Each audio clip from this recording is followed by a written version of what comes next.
옛날 조선 인조임금 시절 경상도 안동 땅에 박서방이라는 약초꾼이 살고 있었습니다. 박서방은 산에서 나는 온갖 약초를 캐어다가 장터에서 파는 것으로 생계를 이어가는 사내였지요. 나이는 30을 조금 넘었고 키는 훤칠하지만 몸은 산일을 하며 다져진 탓에 바위처럼 단단했습니다. 얼굴은 검게 그을렸지만 눈만큼은 맑고 총기가 있어 한 번 본 사람은 쉽게 잊지 못할 정도였답니다. 박서방의 집은 안동 시내에서 한참 떨어진 산골짜기에 있었습니다. 혼자 사는 총각이었지만 부모님께서 남겨주신 작은 논밭과 약초 장사로 그럭저럭 살아갈 수 있었지요. 무엇보다 박서방은 산에 대해서만큼은 타고난 재주가 있었습니다. 어디에 어떤 약초가 자라는지, 언제 따야 약효가 좋은지를 꿰뚫고 있었거든요. 박서방이 약초에 대해 아는 것이 얼마나 대단한지 한 가지 일화가 있습니다. 어느 날 안동 부사의 부인이 원인 모를 병에 걸려 죽을 지경에 이르렀지요. 온갖 명의들이 와서 진찰해봐도 낫지 않았는데 박서방이 우연히 그 이야기를 듣고 찾아가서 말했습니다. 부인께서 드시는 물이 혹시 새로 판 우물물은 아닙니까? 부사가 대답했습니다. 맞소. 한 달 전에 새로 우물을 파서 그 물을 쓰고 있는데 그게 뭐가 문제라는 거요? 그 우물 주변에 독버섯이 자라고 있을 것입니다. 뿌리가 땅속에서 연결되어 물에 독이 스며들었을 겁니다. 정말로 확인해 보니 그 말이 맞았고 우물을 메우고 다른 곳에서 물을 길어다 쓰니 부인의 병이 거짓말처럼 나았습니다. 그때부터 박서방의 명성은 더욱 높아졌지요. 안동 장터의 약방 주인 김영감이 말했습니다. 아이고, 박서방, 이번에 가져온 당귀가 참 좋네요. 색깔도 고르고 향도 진하고 말이에요. 박서방이 대답했습니다. 감사합니다, 김영관님. 지리산 깊은 곳에서 정성껏 캔 것이니 약효도 좋을 겁니다.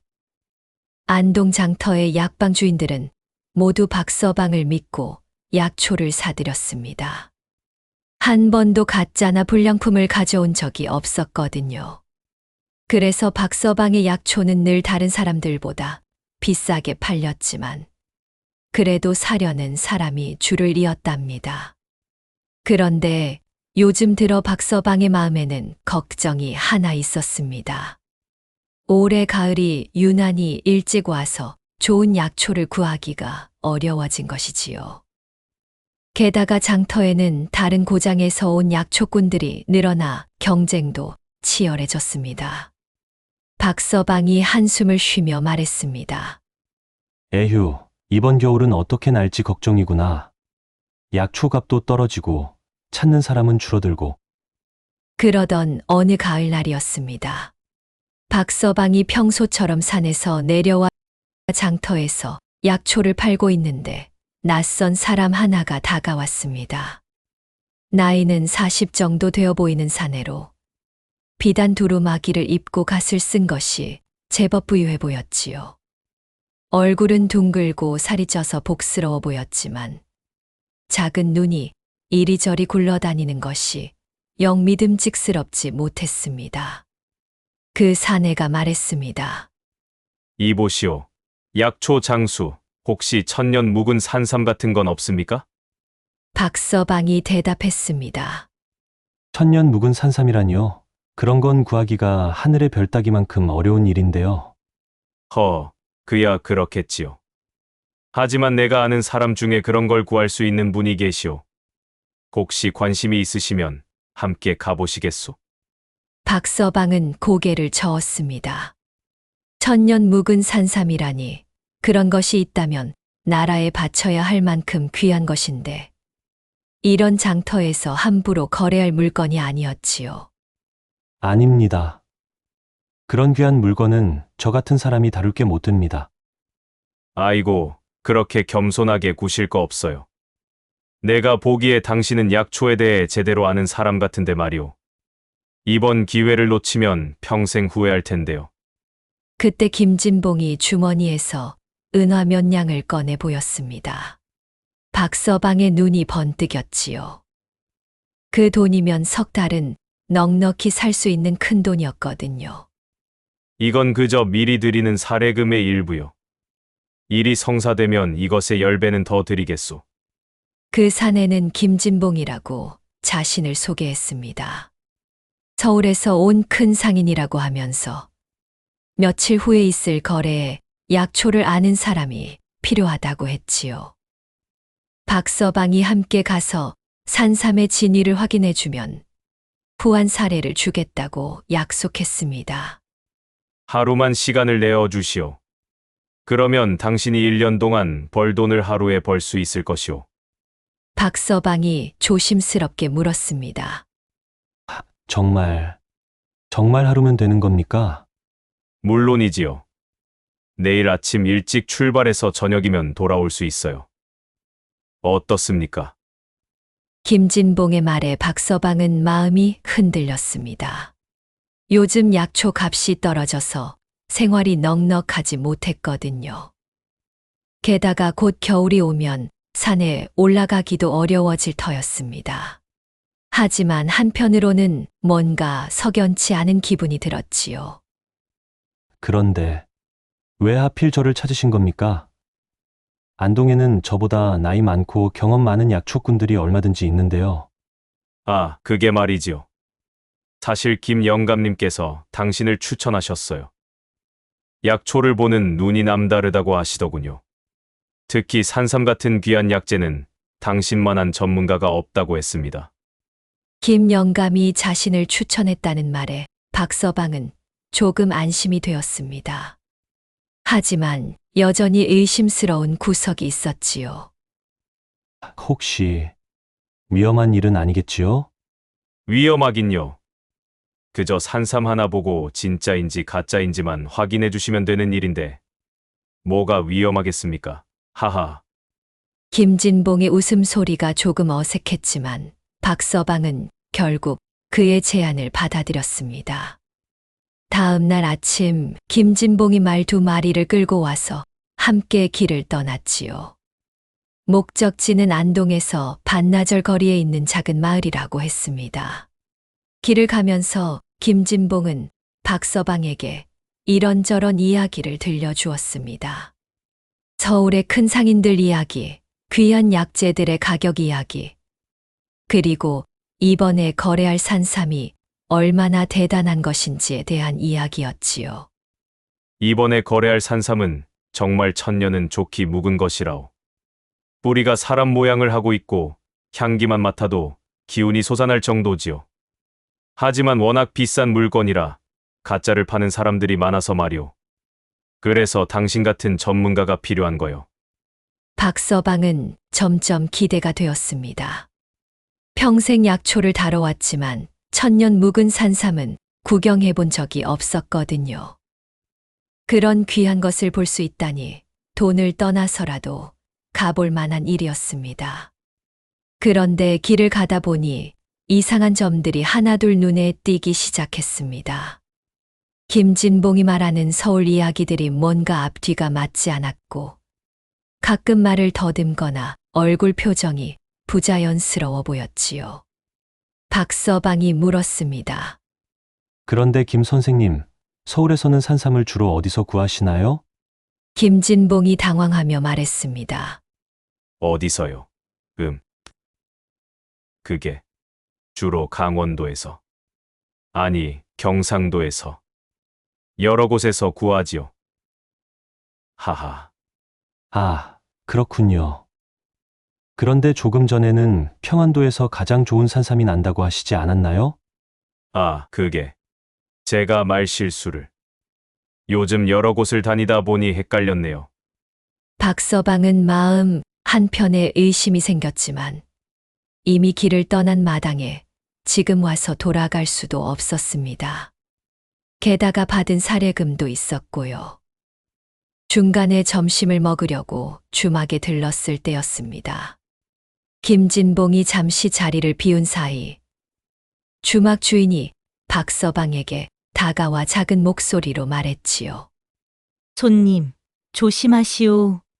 저 사람 며칠 전에도 다른 사람과 함께 왔다가 싸우고 간 일이 있었어요. 박서방이 놀라며 물었습니다. 네, 싸웠다고요? 네, 뭔가 약재 거래를 하다가 서로 소리를 지르더라고요. 그때 함께 온 사람은 사기꾼이라고 소리치면서 혼자 도망갔어요. 박서방의 등골에 찬바람이 돌았습니다. 하지만 이미 김진봉이 돌아오고 있었기 때문에 더 자세한 이야기를 들을 수는 없었지요. 김진봉이 돌아와서 물었습니다. 뭘 그렇게 진지하게 이야기하십니까? 아, 그냥 길에 대해 물어본 것뿐입니다. 해가 중천에 뜰 무렵 두 사람은 한적한 산골 마을에 도착했습니다.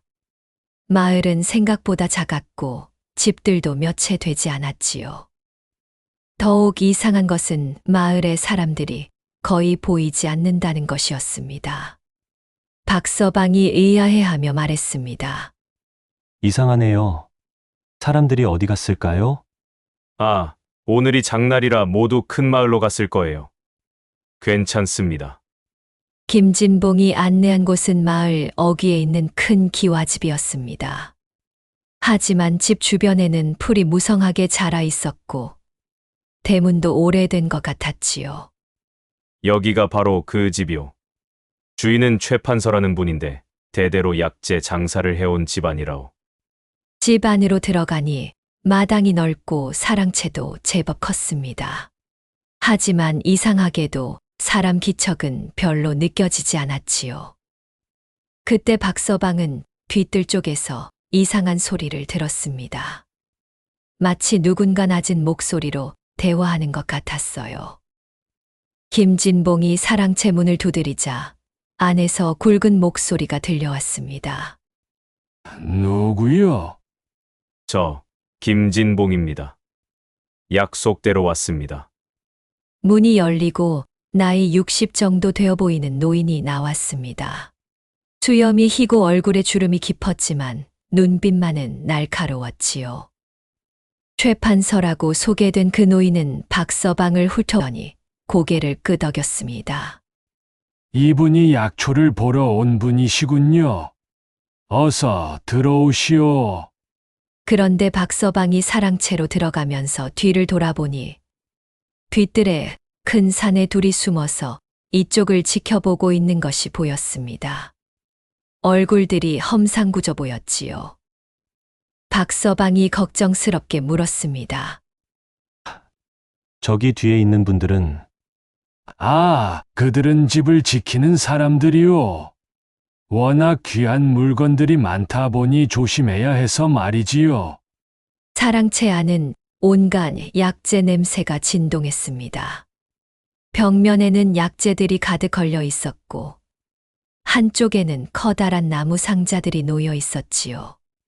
하지만 자세히 보니 그 약재들 중 상당수가 가짜거나 품질이 떨어지는 것들이었습니다.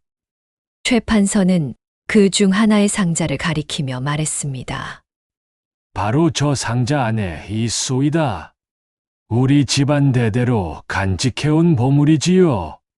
박서방이 의심스럽게 물었습니다. 정말 천년 묵은 것입니까? 김진봉이 확신하며 말했습니다. 물론이지요. 제가 직접 확인해 봤는데 정말 대단한 것이더라고요. 최판서가 상자를 열자 정말로 놀라운 것이 나타났습니다. 비단에 곱게 쌓인 산삼 하나가 들어 있었는데 크기부터가 보통 것과는 달랐지요. 뿌리가 정말로 사람 모양을 하고 있었고 향기도 진했습니다. 박서방은 눈을 크게 뜨고 그 산삼을 자세히 살펴보았습니다. 겉보기에는 정말 오래된 것 같았지만 뭔가 이상한 느낌이 들었지요. 약초를 다룬 지 오래된 박서방의 눈에는 무언가 부자연스러운 부분이 보였습니다. 김진봉이 기대에 찬 목소리로 물었습니다. 어떻습니까? 정말 천년 묵은 것 같지 않소? 박서방이 신중하게 답했습니다. 글쎄요. 겉보기에는 그럴듯해 보이는데 좀 더 자세히 살펴봐야겠습니다. 박서방이 산삼을 들어서 냄새를 맡아보고 뿌리의 결을 자세히 살펴보았습니다. 그런데 이상했습니다. 분명히 오래된 산삼의 특징들을 가지고 있는데 어딘가 어색한 부분이 있었지요. 혹시 이것을 좀 더 자세히 살펴볼 수 있겠습니까? 끝부분을 조금 잘라서 속을 확인해 봐야겠는데요. 박서방의 말에 최 판서와 김진봉의 얼굴이 순간 굳어졌습니다. 서로 눈빛을 주고받더니 곧 억지로 웃음을 지으며 말했지요. 최 판서가 허락했습니다. 물론이지요. 하지만 너무 많이 자르면 안 되니까 아주 조금만 해주시오. 김진봉도 덧붙였습니다. 그래요. 정말 조금만요. 워낙 귀한 물건이라. 박서방이 작은 칼로 산삼 끝부분을 조금 잘랐습니다. 그런데 놀라운 일이 벌어졌습니다.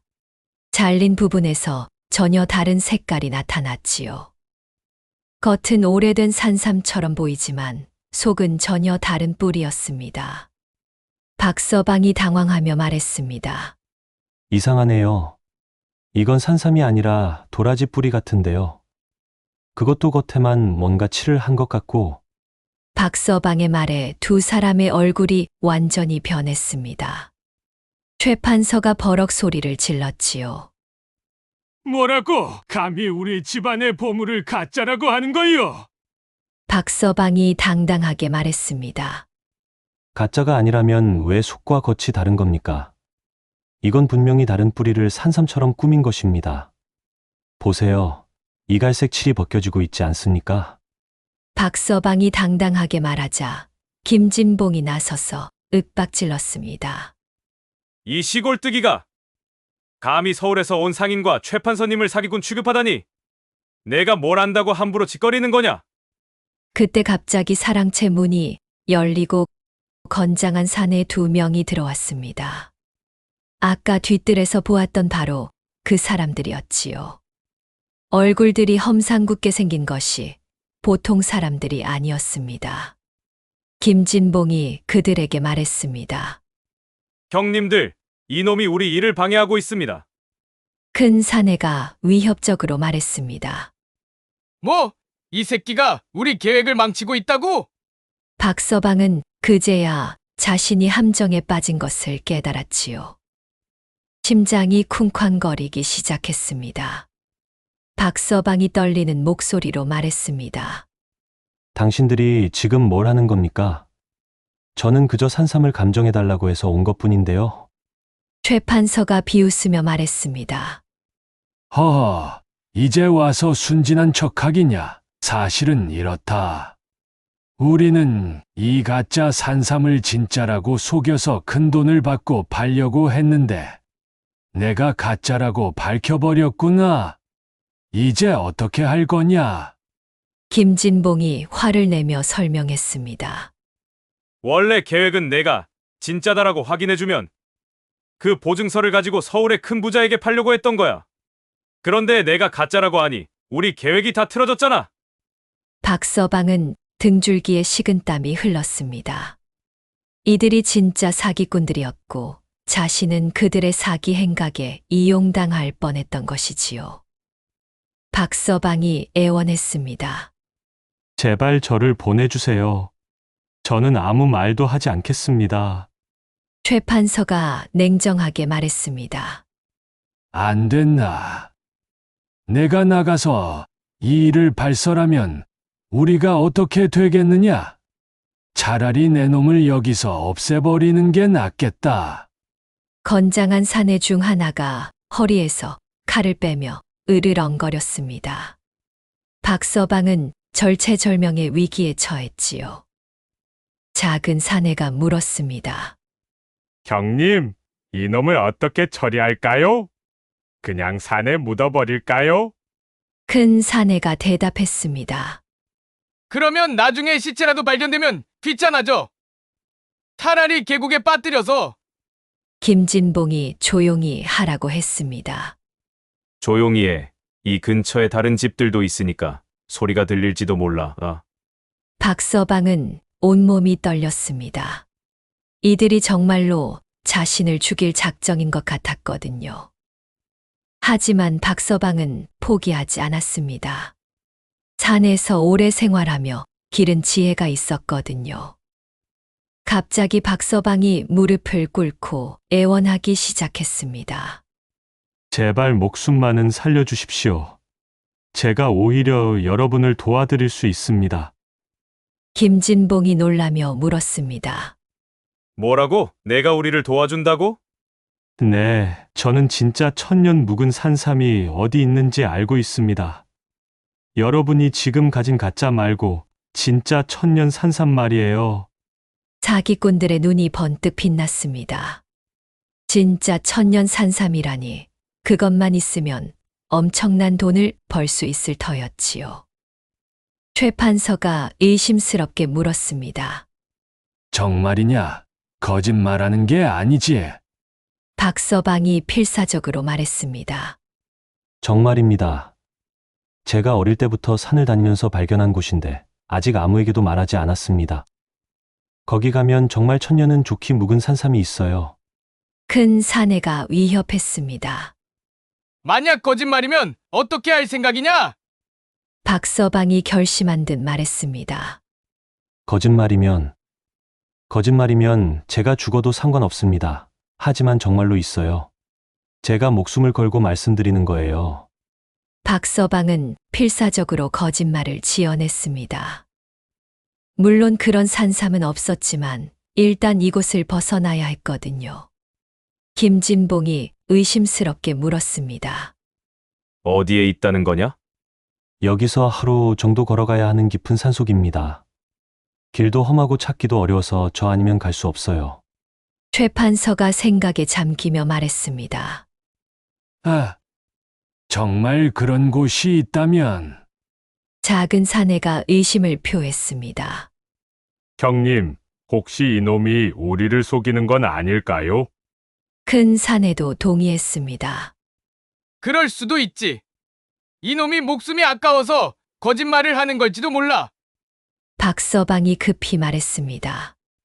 아닙니다. 정말입니다. 제가 증거를 보여드릴게요. 박서방이 급히 주머니에서 작은 보자기를 꺼냈습니다. 그 안에는 작은 산삼 조각이 들어 있었지요. 사실 이것은 박서방이 며칠 전에 산에서 발견한 100년 정도 묵은 산삼이었는데 너무 작아서 팔지 못하고 가지고 있던 것이었습니다. 보세요. 이건 제가 그곳에서 떨어진 산삼 조각을 주워온 것입니다. 사기꾼들이 그 조각을 보고는 눈이 휘둥그레졌습니다. 비록 작은 조각이었지만 확실히 진짜 산삼이었거든요. 최 판서가 감탄하며 말했습니다. 오, 이건 정말 산삼이군. 향기도 진하고 이 정도 품질이라면 김진봉도 흥분했습니다. 만약 정말로 큰 산삼이 있다면 우리가 엄청난 돈을 벌 수 있겠는데. 사기꾼들이 서로 눈짓을 하더니 최 판서가 말했습니다. 좋다. 내일 아침 일찍 출발하자. 하지만 만약 거짓말이라면 그때는 정말 죽는다는 걸 알아둬라. 박서방이 안도하며 말했습니다. 알겠습니다. 하지만 그곳은 정말 험해서 밧줄이나 삽 같은 도구들이 필요할 것 같은데요. 큰 사내가 대답했습니다. 그런 건 우리가 준비할 테니까 걱정 마라. 그날 밤 박서방은 사랑채 한쪽 방에 갇혀서 잠을 자야 했습니다. 문 앞에는 큰 사내가 지키고 서 있었지요.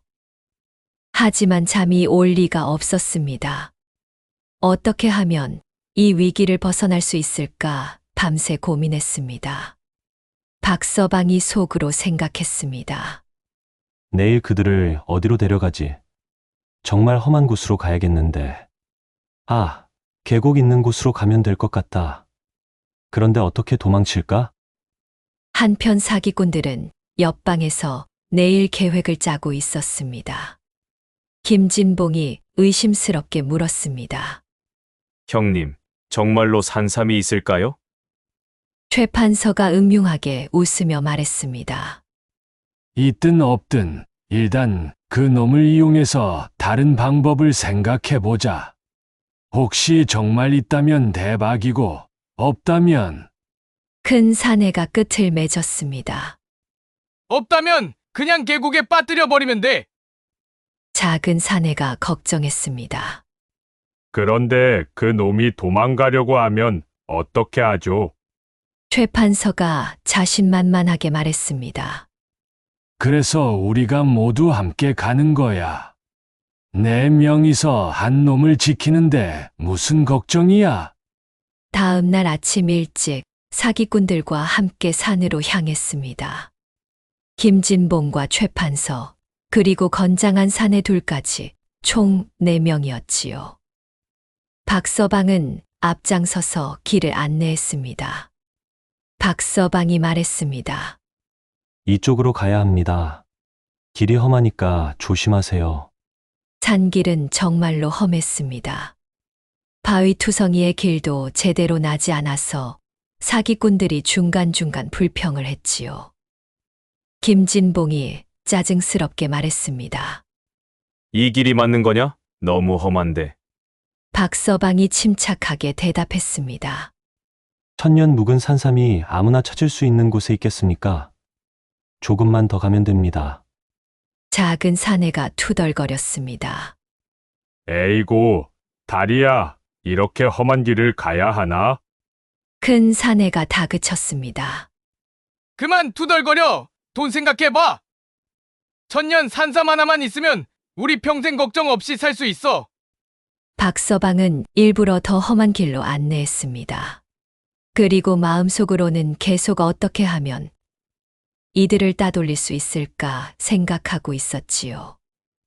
중간에 쉬면서 물을 마실 때였습니다. 최 판서가 지쳐서 물었습니다. 얼마나 더 가야 하는 거냐? 벌써 2시간은 걸어온 것 같은데. 박서방이 대답했습니다. 조금만 더 가면 됩니다. 저기 저 고개만 넘으면. 그런데 하나 조심하실 게 있어요. 김진봉이 경계하며 물었습니다. 뭐를 조심하라는 거냐? 박서방이 진지하게 말했습니다. 그 산삼이 있는 곳 근처에는 큰 멧돼지들이 살고 있어요. 산삼을 지키는 것처럼 말이에요. 그래서 아무나 접근하기 어려운 거죠. 작은 사내가 무서워하며 말했습니다. 멧돼지라고? 그럼 위험하잖아. 박서방이 설명했습니다. 그래서 조용히 가야 하는 거예요. 소리를 내면 멧돼지들이 몰려와서 공격할지도 모르거든요. 사실 박서방이 하는 말은 모두 거짓말이었지만 사기꾼들은 긴장하기 시작했습니다. 큰 사내가 걱정하며 말했습니다. 그럼 우리도 무기를 준비해야겠는데. 박서방이 급히 말렸습니다. 아니에요. 무기를 쓰면 더 위험해져요. 멧돼지는 피냄새를 맡으면 더 흥분하거든요.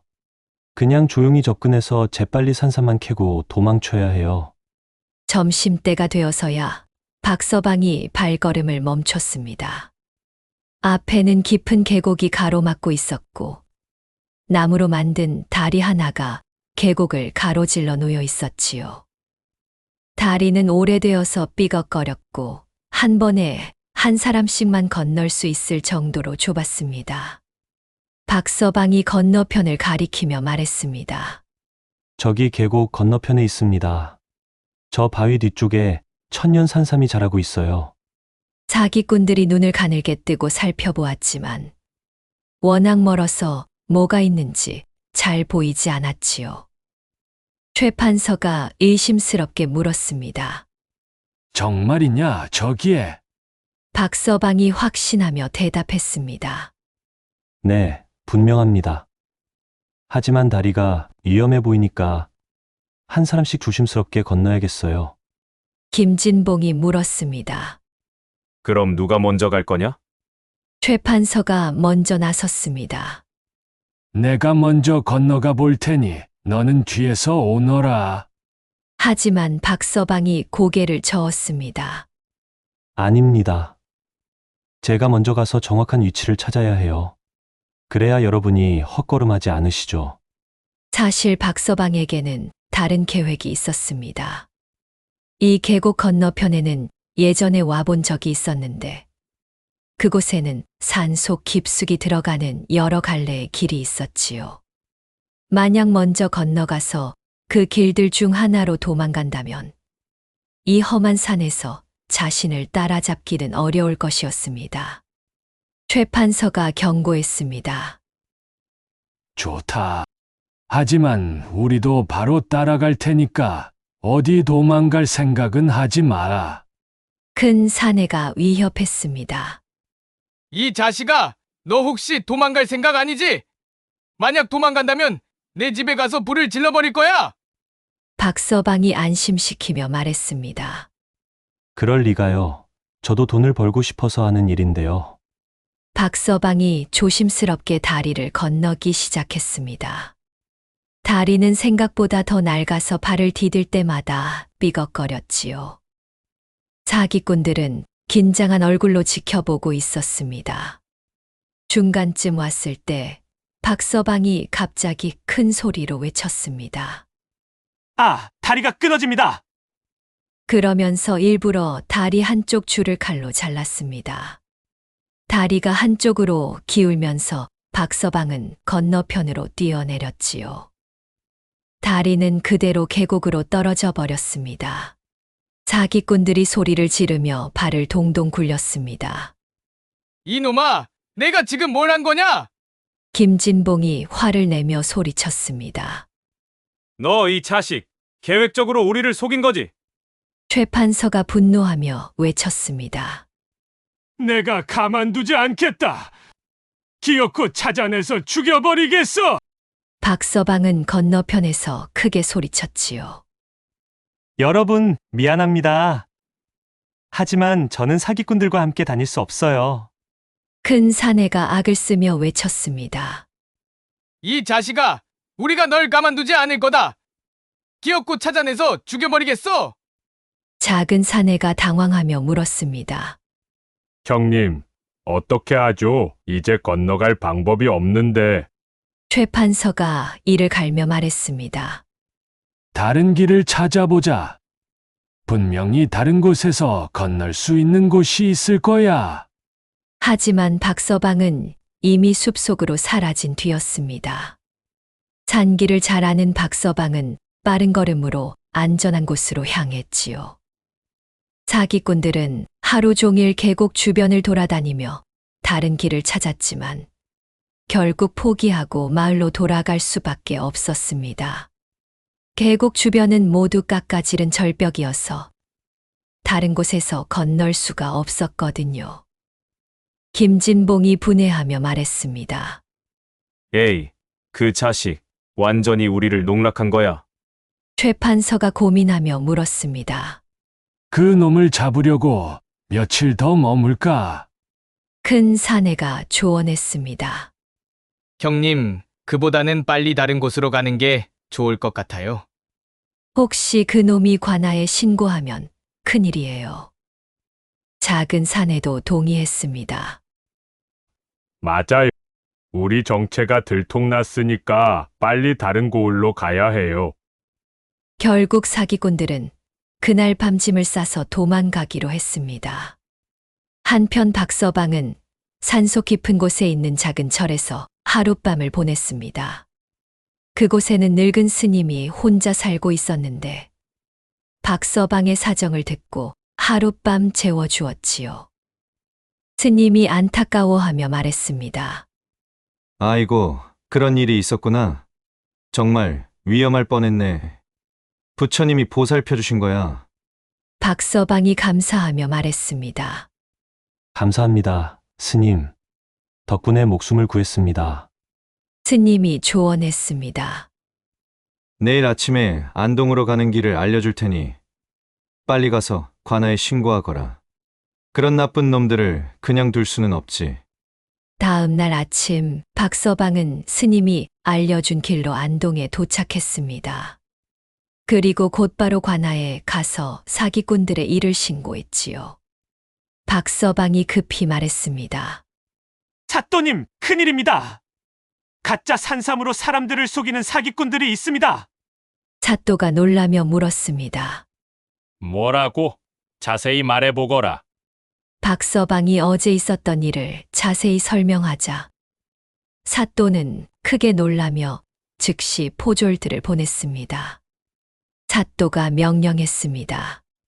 당장 그 마을로 가서 그들을 잡아오너라. 하지만 포졸들이 도착했을 때는 이미 사기꾼들이 도망간 뒤였습니다.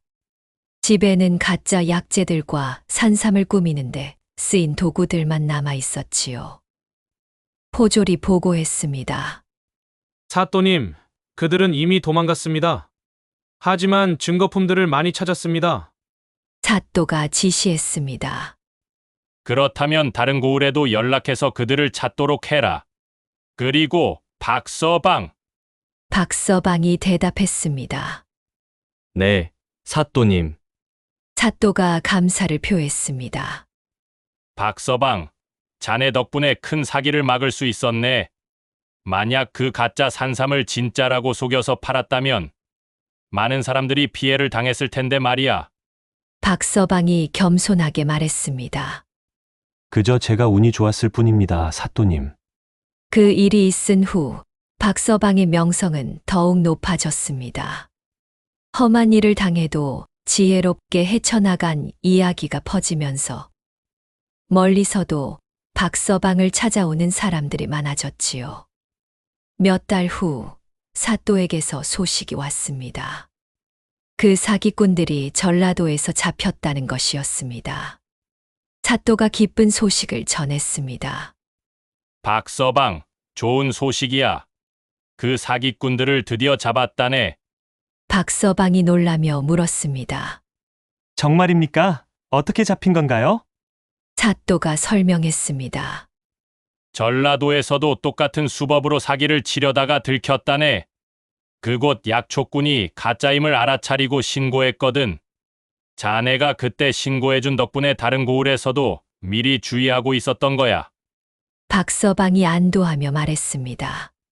다행입니다.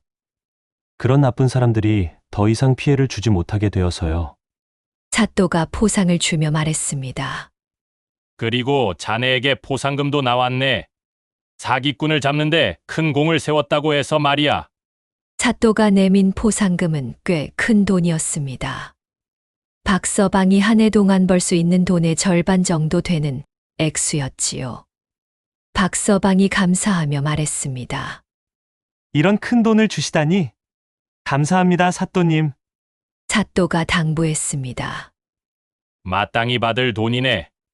그리고 앞으로도 이런 일이 있으면 주저 말고 신고하게. 그 후 박서방은 더욱 조심스럽게 일했습니다. 좋은 조건을 내세우며 접근하는 낯선 사람들에게는 특히 주의를 기울였지요. 어느 날 또 다른 상인이 박서방을 찾아왔습니다. 상인이 제안했습니다. 박서방님, 좋은 제안이 있는데요. 귀한 약재 거래에 동참하시지 않겠습니까? 박서방이 신중하게 물었습니다. 어떤 약재인지 먼저 자세히 설명해 주시겠어요? 그리고 어디서 오셨는지, 추천인은 누구인지도 알려주세요. 상인이 당황하며 말했습니다. 아, 그게 급한 일이라서. 박서방이 단호하게 말했습니다. 급한 일일수록 더 조심해야 하는 법입니다. 정확한 정보를 주시지 않으면 거래할 수 없어요. 그 상인은 결국 포기하고 돌아갔는데 나중에 알고 보니 다른 고을에서 온 사기꾼이었다고 합니다. 박서방은 그 후에도 계속 정직하게 약초 장사를 했습니다. 그리고 가끔 젊은 약초꾼들에게 이런 말을 해주곤 했답니다. 세상에는 달콤한 말로 사람을 속이려는 이들이 많다. 하지만 정직하게 살고 지혜롭게 행동한다면 어떤 어려움도 이겨낼 수 있느니라. 특히 너무 좋은 조건을 내세우는 사람들은 조심해야 한다. 공짜 점심은 없는 법이니까 말이야. 몇 년 후, 박서방은 안동에서 가장 큰 약방을 열었습니다. 사또의 부인을 구한 일과 사기꾼들을 잡는데 도움을 준 일로 명성이 높아져서 많은 사람들이 박서방의 약방을 찾았거든요. 손님이 의심스럽게 물었습니다. 박서방님, 이 약이 정말 효과가 있을까요? 박서방이 확신에 차서 대답했습니다. 제가 직접 해온 것이니 걱정 마세요. 하지만 약보다 더 중요한 건 마음가짐입니다. 정직하고 성실하게 살아가시면 몸도 마음도 건강해질 거예요. 그리고 박서방은 착한 아내를 만나 결혼했습니다. 부인은 박서방의 정직함과 지혜로움을 보고 반한 약방집 딸이었지요. 두 사람은 아들, 딸을 낳아 기르며 행복한 가정을 이루었답니다. 부인이 궁금해하며 물었습니다. 여보, 옛날에 그런 위험한 일을 겪었을 때 무섭지 않았어요? 박서방이 대답했습니다. 무섭긴 했지만 포기하지 않고 지혜를 써서 이겨낼 수 있었어요. 어떤 어려움이 와도 침착하게 생각하면 반드시 해결책이 있는 법이에요. 박서방의 자녀들도 아버지의 정직함을 이어받아 훌륭한 사람들이 되었습니다. 그들은 아버지에게서 들은 이야기를 자신의 자녀들에게도 전해주며 정직하게 살아가는 것의 중요성을 가르쳤지요. 그리고 세월이 흘러 박서방이 노인이 되었을 때 그는 종종 젊은이들에게 그때의 이야기를 들려주곤 했습니다. 박서방이 젊은이들에게 조언했습니다. 젊은이들아, 세상에는 쉬운 길로 큰 이익을 얻으려는 유혹이 많지만 그런 길에는 항상 함정이 숨어 있는 법이다. 정직하고 성실하게 살아가면 비록 돈은 조금 늦게 모을지언정 마음은 평안하고 떳떳하게 살 수 있느니라. 젊은이가 의문을 표했습니다. 하지만 박서방님, 요즘은 정직하게만 살면 손해보는 세상인 것 같은데요. 박서방이 지혜롭게 대답했습니다. 그렇게 보일 수도 있지만 결국에는 정직한 사람이 승리하는 법이야. 나처럼 위기의 순간에도 지혜와 용기로 어려움을 이겨낼 수 있다면 어떤 시련도 두렵지 않단다. 이렇게 박서방은 위기의 순간에도 지혜와 용기로 자신의 목숨을 구했고 사기꾼들의 계략을 물리쳤습니다. 그의 이야기는 오랫동안 안동 땅에서 전해져 내려왔고 많은 사람들에게 교훈을 주었답니다. 세상에는 유혹과 함정이 많지만 박서방처럼 정직하게 살고 위기 상황에서는 지혜롭게 대처한다면 어떤 어려움도 이겨낼 수 있을 것입니다. 그리고 무엇보다 중요한 것은 아무리 어려운 상황에서도 희망을 잃지 않고 끝까지 포기하지 않는 마음가짐이라는 것을 잊지 말아야 합니다.